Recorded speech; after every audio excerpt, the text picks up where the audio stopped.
Hi friends, எல்லோரும் எப்படி இருக்கீங்க? நம்ம இன்றைக்கி என்ன ஸ்டோரி பார்க்க போகிறோம் அப்படின்னு பார்த்தீங்கன்னா, இந்த மாதம் ரொம்பவே ஃபேமஸாக நம்ம கொண்டாடிட்டுருக்கிற ஒரு பண்டிகை தான் வந்துட்டு பார்த்திங்கன்னா வரலட்சுமி விரதம், வரலட்சுமி நோன்புன்னு நம்ம சொல்லுவோம். ஸோ அந்த வரலட்சுமி நோன்பு நம்ம கும்பிட்றதுக்கு கண்டிப்பாக ஏதாச்சும் ஒரு ரீசன் இருக்கும். யாருமே வந்துட்டு ஒரு விஷயத்தோட காரணம் தெரியாமல் ஒரு விஷயத்தில் நம்ம இறங்கி செய்ய மாட்டோம். அதே மாதிரி ஒரு பூஜையோ இல்லை ஏதாச்சும் ஒரு பெரியவங்க சொல்கிறத நம்ம ஃபாலோ பண்ணுறோன்னா கண்டிப்பாக அதுக்கான காரணங்களை தெரிஞ்சுக்கணுங்கிற ஆர்வம் எல்லாருக்குமே இருக்கும். ஸோ அப்படி வந்துட்டு காரணங்கள் தெரியாமல் நம்ம கடமைக்குன்னு எது செஞ்சாலும் அதோட பலன் நமக்கு கிடைக்காது. இந்த வரலட்சுமி விரதம் நம்ம கொண்டாடுறதுக்கும் ஒரு காரணம் இருக்குது. ஒரு காரணம் இல்லைங்க, பெரியவங்க 3 கதையாக சொல்லியிருக்காங்க. ஒவ்வொருத்தங்க ஒவ்வொரு மாதிரி புராண கதைகள் சொல்லியிருக்காங்க. ஸோ என்ன புராண கதை, இந்த வரலட்சுமி விரதம் எப்படி நம்ம பூலோகத்துக்கு வந்துச்சு அப்படிங்கிறத பற்றின கதை தான் இன்றைக்கி நான் சொல்ல போகிறேன். முதல் கதை பார்த்தீங்க அப்படின்னா, சாருமதின்னு சொல்லி ஒரு பெண் இருந்திருக்கிறாங்க. ரொம்ப ஏழை பெண். அவங்க வந்துட்டு பெரியவங்க மேலே அவ்வளோ ஒரு மரியாதையும் அவ்வளோ ஒரு பக்தியும் வச்சுருந்தாங்க. ஸோ அவங்களோட குடும்பத்தில் இருக்க எல்லார் மேலேயும் ரொம்ப அன்பாக இருப்பாங்க. குடும்பத்து மேலே இருக்கிறவங்க மட்டும் இல்லைங்க, எல்லார் மேலேயுமே யாரையும் ஒருத்தரை வந்துட்டு எடுத்தறிஞ்சு அவ்வளோ சீக்கிரம் பேச மாட்டாங்க. ரொம்பவே பாசமாக இருப்பாங்க.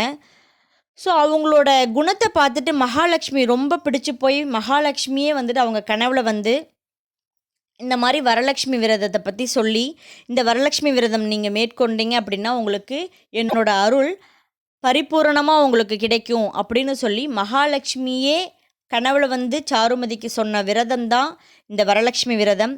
இதை இன்னும் நிறைய பேத்துக்கு சொல்லணும்னு லக்ஷ்மி சொல்லியிருப்பாங்க.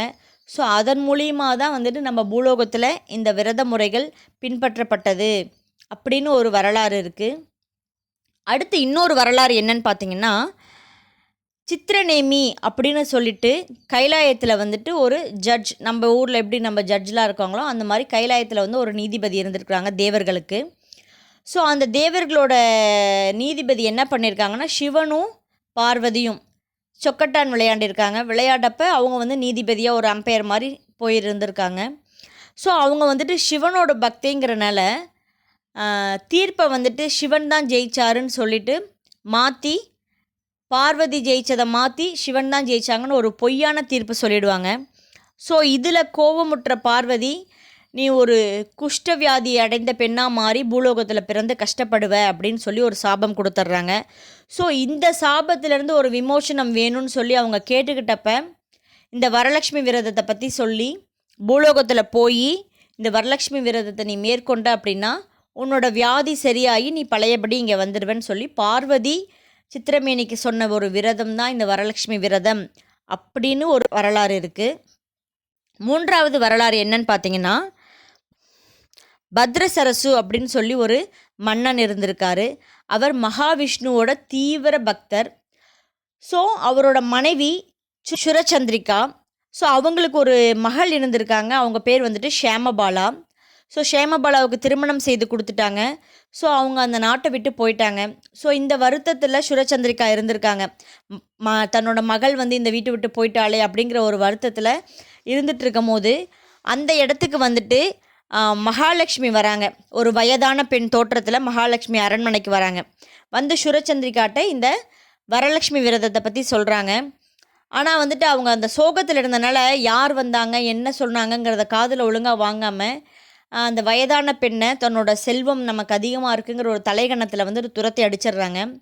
ஸோ துரத்தி அடித்த உடனே மகாலட்சுமி வந்துட்டு கோபத்தில் அந்த வீட்டை விட்டு போயிடுறாங்க. ஸோ அவங்க போனதுலேருந்து அந்த அரண்மனை செல்வம் செழிப்பாக இருந்த அரண்மனை என்னாச்சு அப்படின்னா, அவங்களோட செல்வத்தெல்லாம் இழந்து ஒரு காலத்தில் நாட்டையும் இழந்து ஒரு காட்டுக்கு போயிடுறாங்க. ஸோ அவங்க என்ன பண்ணாலும் அவங்களுக்கு அந்த செல்வம் அவங்களுக்கு திருப்பி கிடைக்கல. ஷேமபாலா இதனால் ரொம்ப வருத்தம் அடைந்தாங்க. ரொம்ப வருத்தம் அடைந்து அவங்க அப்பா அம்மாவுக்கு என்ன ஹெல்ப் பண்ணலான்னு நினச்சாலும் அதை அவங்களால செய்ய முடியல. ஸோ ஷேமபாலா ரொம்ப வருத்தம் அடைந்து கடவுளை பிரார்த்திச்சுக்கிட்ட போது மகாலட்சுமி வந்துட்டு ஷேமபாலாவோட கனவுல தோன்றி, இந்த மாதிரி நான் உங்கள் வீட்டுக்கு வந்தேன், உங்கள் அம்மா வந்து என்னை அவமானப்படுத்திட்டாங்க. ஸோ இந்த வரலட்சுமி விரதத்தை நீங்கள் மேற்கொண்டீங்க அப்படின்னா நீங்கள் செல்வ செழிப்போடு இருக்கலாம் அப்படிங்கிறதையும் சொல்லிடுறாங்க.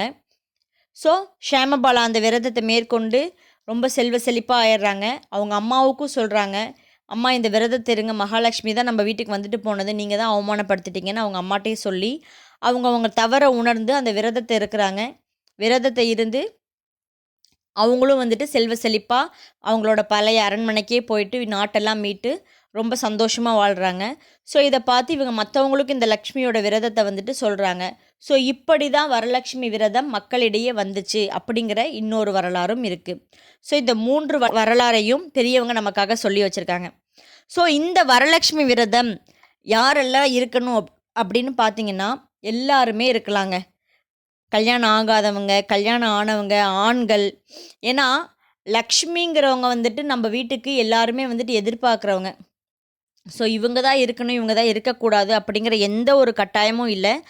மனசார மகாலட்சுமியை வந்துட்டு வேண்டிக்கிட்டு யார் வேணாலும் இந்த விரதத்தை இருக்கலாம். ஆனால் யாருமே கட்டாயத்தின் பேரில் நீ இருக்கணும்னு மற்றவங்க சொல்லிட்டாங்க அப்படிங்கிறதுக்காக யாரும் இருக்கக்கூடாது. அவங்களோட மனசோட விருப்பத்தின் பேரில் எல்லாருமே இந்த விரதம் இருக்கலாம். அண்ட் இந்த விரதம் இருக்கும் போது கண்டிப்பாக இந்த விரத கதையை படிக்கணும். நீங்கள் விரத கதையை படித்து வீட்டுக்கு வந்த மற்றவங்களுக்கும் இந்த விரதத்தை பற்றி, வரலட்சுமி விரதத்தை பற்றி, வரலட்சுமி நோன்பை பற்றி நீங்கள் மற்றவங்களுக்கும் சொல்லுங்கள். அண்டு ஒரு சிலருக்கு ஒரு சந்தேகம் இருக்கும், வரலட்சுமி விரதம் இப்போ இருக்க முடியல, இந்த வாரம் இருக்க முடியலன்னா என்ன பண்ணலாம் அப்படின்னு சொல்லிட்டு. இந்த வாரம் இருக்க முடியாதவங்க அதுக்கு அடுத்த வர வெள்ளிக்கிழமை கண்டிப்பாக இருக்கலாம்.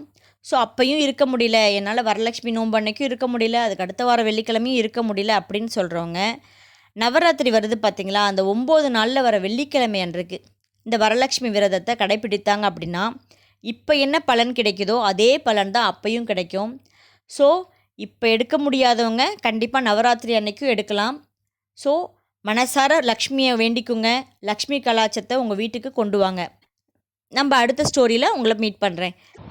இப்படிக்கு கதையும் நானும். பாய்.